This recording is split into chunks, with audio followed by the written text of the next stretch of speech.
आप सभी का स्वागत है आपके YouTube चैनल रीच माइंडसेट पे। आज हम बात करेंगे objection handling and network marketing. आप सभी ने देखा होगा, जब भी आप प्रेजेंटेशन डिलीवर करते हो, जब भी आप प्लान दिखाते हो आपकी रिस्पेक्टिव कंपनी का, आपके फ्रेंड को, आपके प्रोस्पेक्ट को, तो उनके कुछ डाउट्स होते हैं, उनके कुछ क्वेश्चंस होते हैं जिनका एक सटीक आंसर देना बहुत जरूरी है। अगर आप उनका प्रॉपर आंसर प्रोवाइड नहीं कर पाओगे तो आपकी सेल कन्वर्ट नहीं हो पाएगी, वो आपके साथ बिजनेस स्टार्ट नहीं कर पाएंगे। आज के ऑब्जेक्शन हैंडलिंग पार्ट 1 में मैं आपको देने वाला हूं 4 इंपॉर्टेंट क्वेश्चंस और उनके प्रॉपर आंसर, जिसकी मदद से आप आपके प्रोस्पेक्ट के ऑब्जेक्शन को इजीली हैंडल कर पाओगे। तो चलते हैं हमारे क्वेश्चन नंबर फर्स्ट पे। आपको स्क्रीन पे 2 चीज दिखेगी, एक आपको प्रोस्पेक्ट दिखेगा और आपको एक यू दिखेगा। प्रोस्पेक्ट आपका रिस्पेक्टिव गेस्ट है, आपका फ्रेंड है जिसको आपने प्रेजेंटेशन डिलीवर करी है, और यू आप खुद है। तो जैसे कि प्रोस्पेक्ट का क्वेश्चन आता है कि मैं सोचकर बताऊंगा, मुझे कुछ टाइम चाहिए। फिर आपको बोलना है क्या सोचोगे आप। फिर प्रोस्पेक्ट का जवाब आ सकता है यही कि करना है कि नहीं। फिर आपको बोलना है जब आप सोचोगे तो आपके दिमाग में कुछ सवाल आएंगे जिनके जवाब, जिनके आंसर आपके पास नहीं होंगे। फिर आप आपके रिलेटिव्स, आपके फ्रेंड्स से सजेशन मांगोगे जिनके पास फैक्ट एंड फिगर नहीं है। ये कुछ ऐसा हो गया कि शाहरुख खान से क्रिकेट का नॉलेज लेना और सचिन तेंदुलकर से एक्टिंग का नॉलेज लेना। मैं आपसे एक क्वेश्चन पूछता हूं, अगर आपको डॉक्टर बनना है तो आप किससे सजेशन लोगे? एक डॉक्टर से। अगर आपको इंजीनियर बनना है तो आप किससे सजेशन लोगे?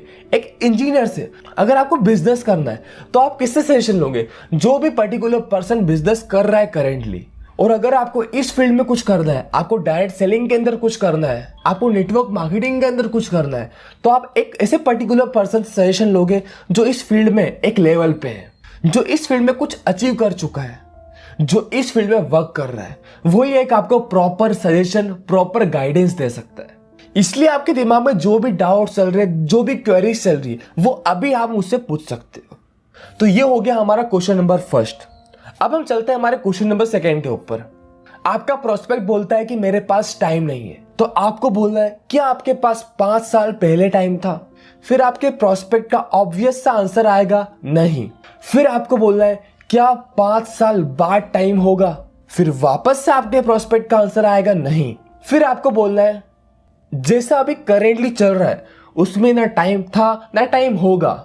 और कैसा रहेगा? जब आप आपकी फैमिली के लिए भी टाइम निकाल पाओ तो वो बोलेगा कि हाँ अच्छा रहेगा। फिर आपको बोलना है आप टाइम तो चाहते हो, ये तो पक्की बात है, आप कुछ करना तो चाहते हो, लेकिन हो ये रहा है कि आपको जाना मुंबई है, लेकिन आप कोलकाता वाली ट्रेन में बैठ गए हो, तो आप कभी मुंबई पहुंच पाओगे? उसका आंसर ऑब्वियस ही बात रहेगा नो, मैं कभी मुंबई नहीं पहुंच पाऊंगा। फिर आपको बोलना है मैं आपसे एक छोटा सा सवाल पूछता हूं, अगर आपके पैर में कांटा लगा तो आप क्या करोगे? फिर प्रोस्पेक्ट बोलेगा मैं उस कांटे को सुई या अपने नाखून से निकालने की कोशिश करूंगा। फिर आपको बोलना है ग्रेट, लेकिन जब भी आप उस कांटे को सुई या पिन से निकालोगे तो थोड़ी देर के लिए दर्द बढ़ जाएगा, लेकिन कांटे को निकालने के बाद सारी जिंदगी के लिए दर्द दूर हो जाएगा। इसलिए आपको थोड़ा टाइम लगाकर और टाइम के कांटे को निकाल कर फेंक देना चाहिए, जिसके बाद आपके पास सारी जिंदगी टाइम ही टाइम हो। और आपको जितना भी सपोर्ट लगेगा, जितनी भी हेल्प लगेगी, वो पूरी हेल्प, पूरा सपोर्ट मेरी टीम के द्वारा और मेरे द्वारा आपको प्रोवाइड किया जाएगा। तो यहां तक हमारे 2 क्वेश्चन पूरे हो चुके हैं। अब हम चलते हैं हमारे क्वेश्चन नंबर 3 पे। आपका प्रोस्पेक्ट बोलता है कि प्रोडक्ट महंगे हैं। फिर आपको एक एग्जाम्पल लेके बताना है। मान लो आपके पास 2 बोतल है, एक ए और एक बी। जो बोतल ए है उसकी प्राइस है 100 रुपीज और जो बोतल बी है उसकी प्राइस है 50 रुपीज। सो कौन सी बोतल महंगी है? तो आपका प्रोस्पेक्ट बोलेगा ए बोतल महंगी है। फिर आपको बोलना है अगर ए बोतल में रूह अफ़ज़ा है और बी बोतल में पेप्सी है और इसी को आपको 50 गेस्ट को सर्व करना है, तो दोनों की कॉस्ट क्या आएगी? फिर आपको खुद को बोलना चलो एक छोटा सा मैथमेटिकली कैलकुलेशन करते हैं। मान लो रूह अफ़ज़ा में हम पानी मिलाकर 50 गेस्ट को सर्व करते तो हमारा एक्सपेंस, हमारा खर्चा कितना आएगा? ऑब्वियस ही बात है 100 रुपीज, क्योंकि जो ए बॉटल की प्राइस थी वो कितनी थी? 100 रुपीज थी। और वहीं हम बी बॉटल को पिक करते जिसके अंदर पेप्सी थी, तो उसमें कितना एक्सपेंस आएगा? पहली बात तो ये, हम बी वाली बॉटल में जिसके अंदर पेप्सी, उसके अंदर पानी तो मिला नहीं सकते, तो हमें एक्स्ट्रा बॉटल परचेस करनी पड़ेगी। हम एग्जांपल ले लेते हैं कि हम एक बॉटल में 5 गेस्ट को सर्व कर सकते हैं, तो 10 बोतल में हम 50 गेस्ट को सर्व कर सकते हैं। तो टोटल एक्सपेंस कितना आएगा? 50 मल्टीप्लाई बाय टोटल कितनी बोतल होगी? 10 बॉटल्स हो गई। तो टोटल जो हमारा एक्सपेंस था, टोटल जो हमारा खर्चा था, वो कितना हो गया? 500। अब कौन सी बोतल महंगी है? तो आपका प्रोस्पेक्ट बोलेगा पेप्सी, बोतल बी महंगी है। फिर आपको बोलना है सेम केस हमारे प्रोडक्ट के ऊपर अप्लाई होता है। जस्ट एग्जाम्पल, जो आप मार्केट से सोप लेके आते हो उसकी एवरेज प्राइस 25 रुपीज 20 रुपीज होती होगी, जो मैक्सिमम 5 से 6 दिन तक चलती होगी। और वहीं आप हमारे प्रोडक्ट यूज करोगे, आप हमारी सोप यूज करोगे, तो वो आपको 35 रुपीज की पड़ेगी, लेकिन वो चलेगी 15 से 20 दिन तक। सो इनडायरेक्टली हम देखें तो हमारे प्रोडक्ट महंगे नहीं है। ये आपकी मेंटेलिटी कि हमारे प्रोडक्ट आपको महंगे लग रहे हैं। बस आपको ये प्रोडक्ट देखने में महंगे लग रहे हैं, लेकिन यूज करने में ये प्रोडक्ट मार्केट से भी बहुत सस्ते हैं। अब इसी क्वेश्चन को मैं एग्जांपल नंबर 2 से लेके आपको बताता हूँ। आपको आपके प्रोस्पेक्ट से पूछना है, मुझे एक बात बताओ, आपके ऑफिस में जो स्वीपर है उसके लिए साइकिल महंगी है या सस्ती? आपका प्रोस्पेक्ट बोलेगा महंगी है। फिर आपको बोलना है, और आपके जो ऑफिस में क्लर्क है उसके लिए एक मोटरसाइकिल महंगी है या सस्ती है? आपका प्रोस्पेक्ट बोलेगा महंगी है। फिर आपको बोलना है आपके क्लर्क के लिए साइकिल सस्ती है पर मोटरसाइकिल महंगी है। चलो, अब आपके ऑफिस के ऑफिसर के लिए साइकिल और मोटरसाइकिल सस्ती है या महंगी? तो आपका प्रोस्पेक्ट बोलेगा सस्ती है। फिर आपको बोलना है क्या उसी ऑफिसर के लिए कार महंगी है? तो प्रोस्पेक्ट बोलेगा हाँ, ऑब्वियस सी बात है, महंगी है। फिर आपको बोलना है क्या उसी कंपनी के मैनेजर के लिए कार सस्ती है या महंगी? फिर आपका प्रोस्पेक्ट बोलेगा मैनेजर के लिए तो कार, मोटरसाइकिल और साइकिल सस्ती है।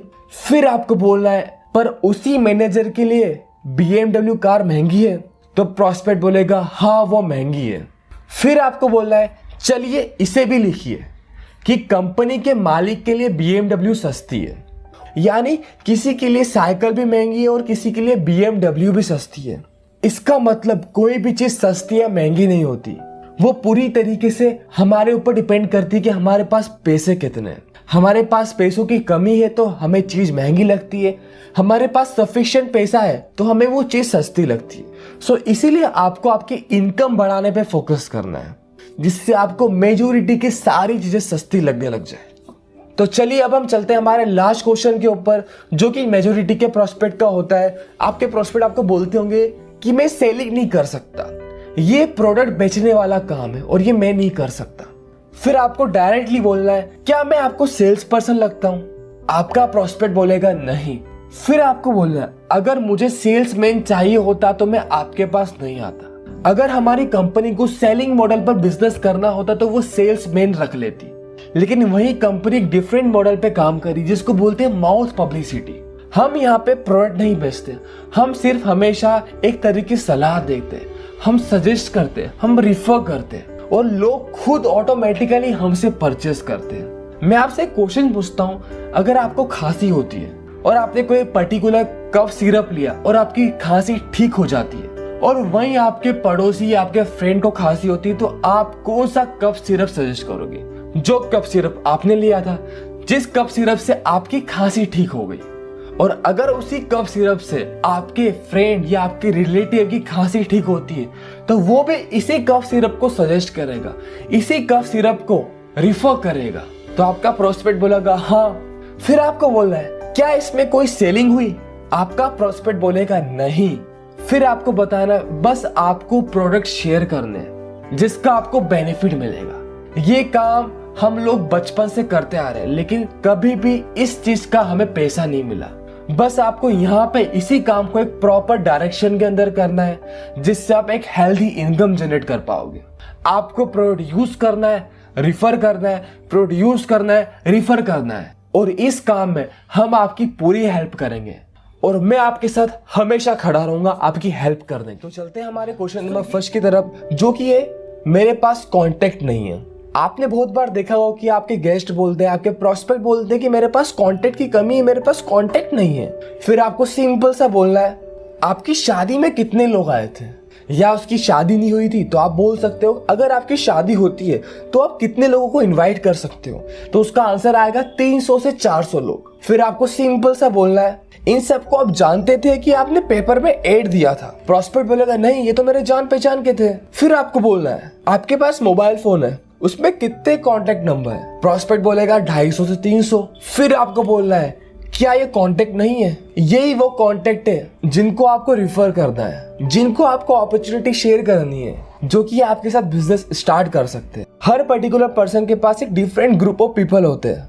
मान लो आप 10th क्लास में होंगे तो आपके पास कुछ अलग फ्रेंड होंगे। आप 11th-12th में आते हैं, आपका फ्रेंड सर्कल चेंज हुआ, आपको नए लोग मिले। आपने कॉलेज किया तो आपको नए लोग मिले। आप जॉब करने गए तो आपको नए लोग मिले। ऐसे करते करते हमारी कॉन्टैक्ट लिस्ट बढ़ जाती है, लेकिन आपको पता नहीं आपके पास कितने कॉन्टैक्ट है। और इसकी हम पूरी आपको ट्रेनिंग प्रोवाइड करेंगे, किस तरीके से आपको लिस्ट प्रिपेयर करनी है, किस तरीके से आपको अप्रोच करना है, उसकी आप टेंशन मत लीजिए। बस इतना सा आपको बोलना है आपके प्रोस्पेक्ट को। तो ये हमारा क्वेश्चन नंबर फर्स्ट कवर हो गया। अब हम चलते हैं हमारे क्वेश्चन नंबर सेकंड की तरफ, जो कि आपके प्रोस्पेक्ट बोलते होंगे मेरे अंकल, मेरे पड़ोसी, मेरे फ्रेंड ने किया था लेकिन चला नहीं और उन्होंने छोड़ दिया। फिर आपको बोलना है आपके पास कौन सी गाड़ी है। प्रोस्पेक्ट बोलेगा कार है, बाइक है, जो भी उसके पास रिस्पेक्टिव जो भी उसका आंसर आता है। फिर आपको बोलना है वो अपने आप चलती है कि आपको चलाना पड़ता है। फिर प्रोस्पेक्ट खुद बोलेगा नहीं, चलाना पड़ता है। फिर आपको एक छोटे से एग्जाम्पल से बताना है ऐसे ही मैरिड लाइफ चलती है कि एडजस्टमेंट के साथ चलाना पड़ता है। जॉब अपने आप चलती है कि काम करके चलाना पड़ता है।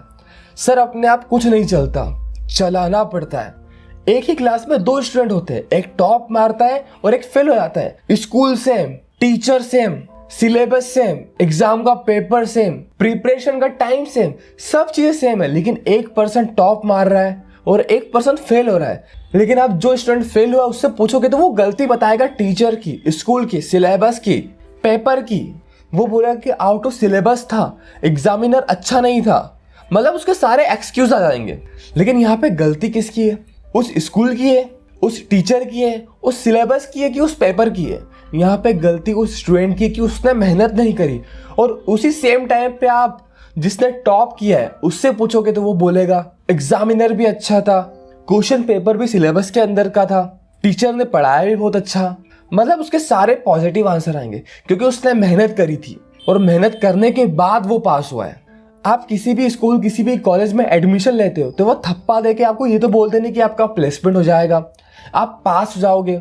वहां पे जाके मेहनत तो आपको खुद को करनी पड़ती है।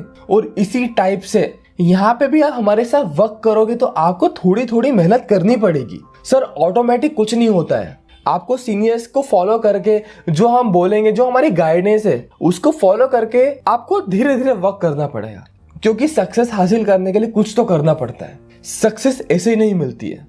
सो यहाँ पे हमारा क्वेश्चन नंबर 2 कंप्लीट होता है। अब हम चलते हैं हमारे क्वेश्चन नंबर 3 की तरफ। आपका गेस्ट बोलता है मेरे अंकल, मेरे पड़ोसी से पूछूंगा या मेरे किसी जानने वाले ने किया होगा उससे पूछूंगा। फिर आपको बोलना है वेरी गुड, जरूर पूछना चाहिए। फिर आपको एग्जाम्पल लेके समझाना है। सर मान लो 3 लोग हैं, एक ए है, एक बी है, एक सी है। ए ने कोई पर्टिकुलर बिजनेस किया, बी ने भी वही सेम बिजनेस किया और सी बी का पड़ोसी है। ए ने सक्सेस हासिल करी उस बिजनेस में, बी का बिजनेस चल नहीं पाया, सी पड़ोसी था तो कुछ बोल नहीं सकते। सो आपको उसी टाइप का बिजनेस करना है तो आप किससे पूछोगे? आप सी से पूछोगे, बी से पूछोगे कि ए से पूछोगे? सो प्रोस्पेक्ट का आंसर आएगा मैं ए से पूछूंगा। ऐसा क्यों? क्योंकि वो पर्टिकुलर पर्सन जो ए है वो उस फील्ड में सक्सेस हासिल कर चुका है। मैं बी से पूछने जाऊंगा, मैं सी से पूछने जाऊंगा तो मुझे कुछ नेगेटिव आंसर्स मिल सकते हैं। ये बिजनेस चल नहीं पाता है। वो बिजनेस कुछ भी हो सकता है। उसने बेकरी ओपन करी हो, उसने किसी पर्टिकुलर चीज की फैक्ट्री ओपन करी हो, तो भी ये केस अप्लाई होता है। और same case direct selling, network marketing में अप्लाई होता है। जो लोग सक्सेस नहीं हो पाते इस फील्ड में वो बोलते हैं कि ये बिजनेस चल नहीं पाता है, लेकिन आज लोग इस बिजनेस से कमा रहे हैं, आज लोग इस बिजनेस से अपने ड्रीम फुलफिल कर रहे हैं। बात यही आती है कि आप सजेशन किससे लेते हो? आप एक सक्सेसफुल पर्सन से सजेशन लेते हो कि आप फेलियर से सजेशन लेते हो? आप फेलियर से सीख सकते हो, उसमें कोई प्रॉब्लम नहीं है, लेकिन जो फेलियर है वो आपको एक नेगेटिव आंसर ही देगा। जो भी हम हमेशा स्टोरीज पढ़ते हैं बिलियनियर्स की, उनकी सक्सेस स्टोरी पढ़ते हैं, किस तरीके से उन्होंने सक्सेस अचीव करी है। हम किसी पर्टिकुलर फेलियर की स्टोरी क्यों नहीं पढ़ते? उसके पीछे भी कुछ कारण होगा ना। इसीलिए आपको सजेशन उस पर्सन से लेना है जो इस फील्ड में सक्सेसफुल हो चुका है, क्योंकि वो ही आपको प्रॉपर गाइडेंस प्रोवाइड कर सकता है। तो यहाँ पे हमारा क्वेश्चन नंबर 3 कवर होता है। अब हम चलते हैं हमारे क्वेश्चन नंबर 4 की तरफ। आपका प्रोस्पेक्ट आपको बोलता है कि मैं लोगों को कन्विंस नहीं कर सकता।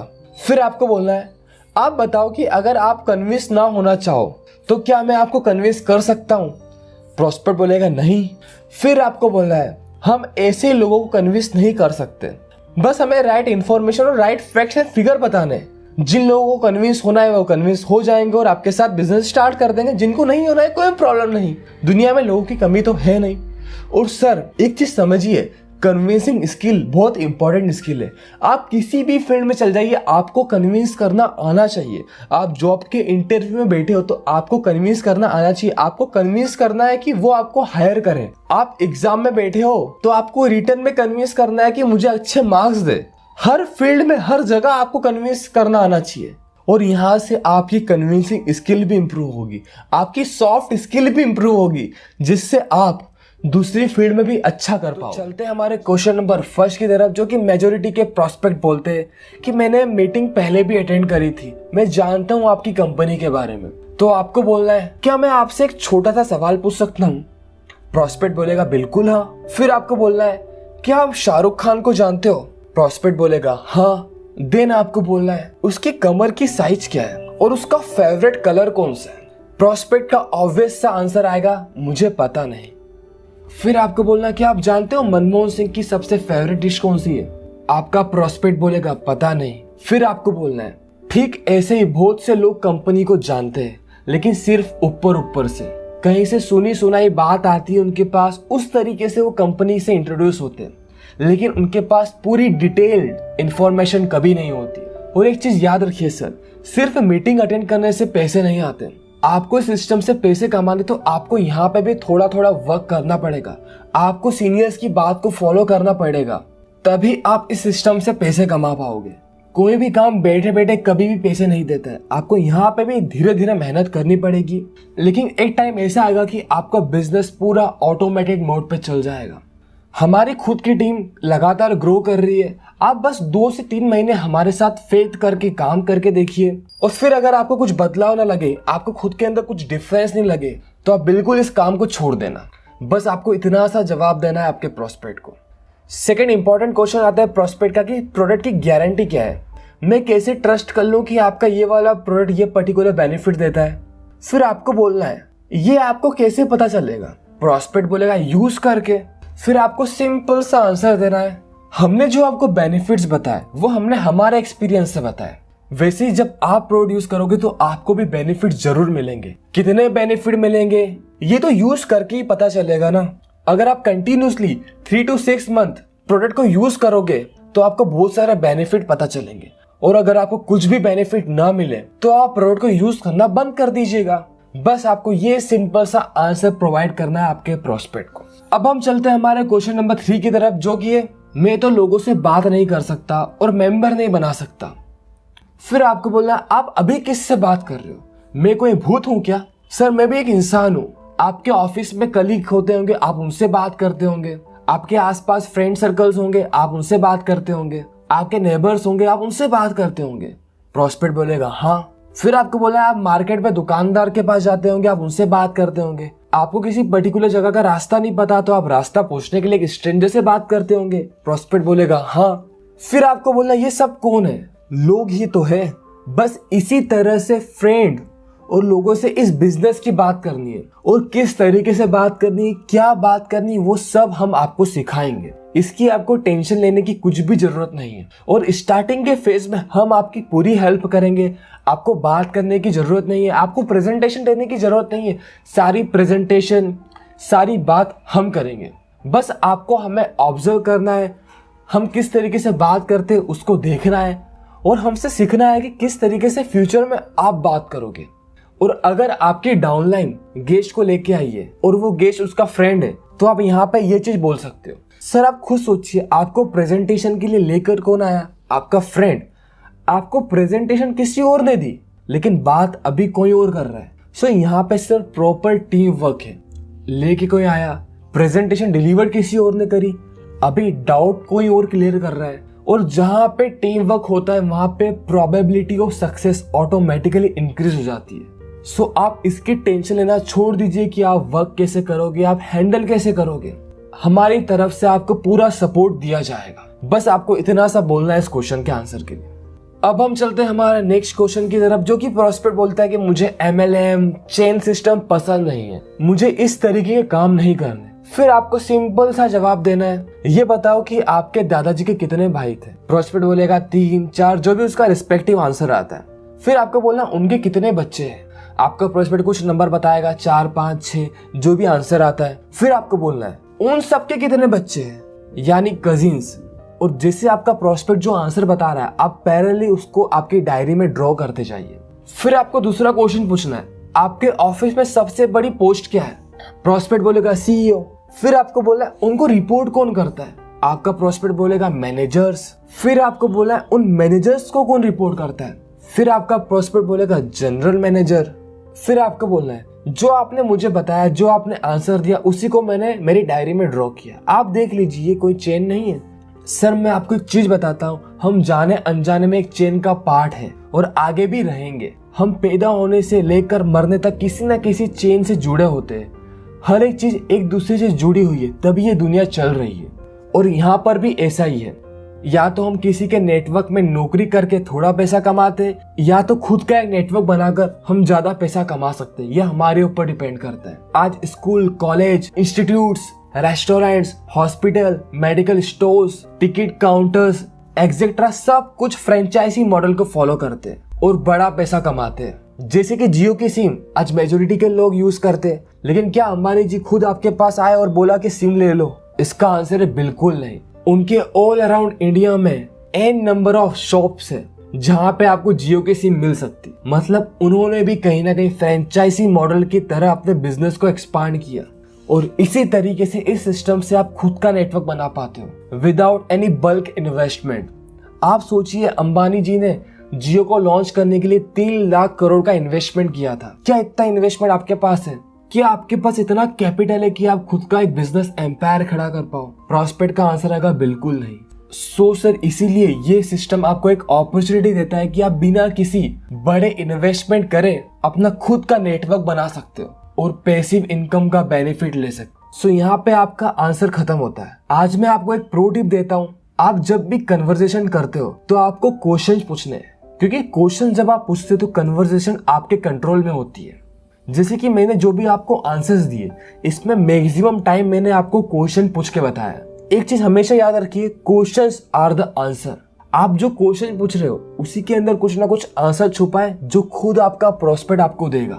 आपको क्वेश्चन पूछने में मास्टरी करनी है। आपको प्रॉपर इतना सटीक क्वेश्चन पूछना है कि उसका आंसर आपका प्रोस्पेक्ट खुद आपको दे दे, और क्वेश्चन पूछने से पूरी कन्वर्सेशन का कंट्रोल आपके हाथ में रहे। सो होप से ये चीज आपको समझ में आ गई होगी। अब हम चलते हैं हमारे नेक्स्ट क्वेश्चन की तरफ। आपके प्रोस्पेक्ट आपको बोलते होंगे कि इस कंपनी जैसी मैंने बहुत सारी कंपनी देखी है, मैंने फलानी कंपनी ज्वाइन भी की थी। तो आपको कुछ नहीं करना है, सिंपल सा एक लाइन ड्रॉ करनी है आपकी डायरी के अंदर, और जो भी आपकी कंपनी के रिस्पेक्टिव बेनिफिट्स है, अचीवमेंट्स है, सर्टिफिकेट्स है, वो सारे आपको एक्सप्लेन करने हैं आपके प्रोस्पेक्ट के सामने A to Z। इसके बाद नेक्स्ट क्वेश्चन आता है प्रोस्पेक्ट का कि मुझे खुद का कुछ करना है, मैं अपना खुद का कुछ करना चाहता हूँ। फिर आपको यहाँ पे इतना सा बोलना है, जब हम कोई भी शॉप या एजेंसी खोलते हैं तो क्या प्रोडक्ट, ब्रांड, लोगो हमारा अपना होता है, या हम तब भी किसी दूसरे ब्रांड के लिए काम कर रहे होते हैं? प्रोस्पेक्ट बोलेगा दूसरे ब्रांड के लिए काम कर रहे होते हैं। फिर आपको बोलना है, क्या हम कभी उस ब्रांड के लिए काम करने के बाद अपने बुढ़ापे के लिए या बच्चों के लिए रॉयल्टी इनकम बना पाएंगे, या टाइम फ्रीडम, या बोल सकते पैसिव इनकम जनरेट कर पाएंगे? प्रोस्पेक्ट बोलेगा गारंटी नहीं है। फिर वहीं आपको बोलना है, फैक्ट्री, शॉप या एजेंसी में हमें लगता है कि हम अपना खुद का काम कर रहे हैं, लेकिन वहीं हम किसी दूसरी कंपनी या ब्रांड को ग्रो करवाने का काम कर रहे हैं, जबकि रिस्क पूरी हमारी खुद की होती है। और नेटवर्क मार्केटिंग एकमात्र ऐसा बिजनेस है जिसमें आप इंडिपेंडेंट बिजनेस ओनर बनते हो, कि यहाँ पे आप आपके अकॉर्डिंग आपके बिजनेस को ग्रो कर सकते हो। इसके बाद नेक्स्ट क्वेश्चन आता है प्रोस्पेक्ट का कि नेटवर्क मार्केटिंग इतना अच्छा काम है तो सभी क्यों नहीं कर लेते? फिर आपको बोलना है, आप जिस ईश्वर, देवता, गुरु में विश्वास करते हैं, क्या सभी लोग उनको मानते हैं? जो फ्रूट, जो कलर आपको पसंद है, क्या वही कलर, वही फ्रूट, वही सब्जियां, वही मिठाई हर किसी को पसंद है? प्रोस्पेक्ट बोलेगा नहीं। फिर आपको बोलना है, लेकिन कुछ लोग जरूर आपके जैसे होंगे। सर, लॉ ऑफ एवरेज के अकॉर्डिंग ऐसा ही होता है। इसी तरह कुछ ड्रीमर्स आपको मिल जाएंगे जो आपके साथ बिजनेस करेंगे। जैसे ताश की गड्डी में कुछ इक्के, दहले, बादशाह होते हैं, ऐसे ही हमारी सोसाइटी में कुछ शार्प, एम्बिशियस ड्रीमर भी होते हैं। बस आपको उनको पहचानना है, उनको अप्रोच करना है और उनको सपोर्ट करके बिजनेस बिल्ड करना है।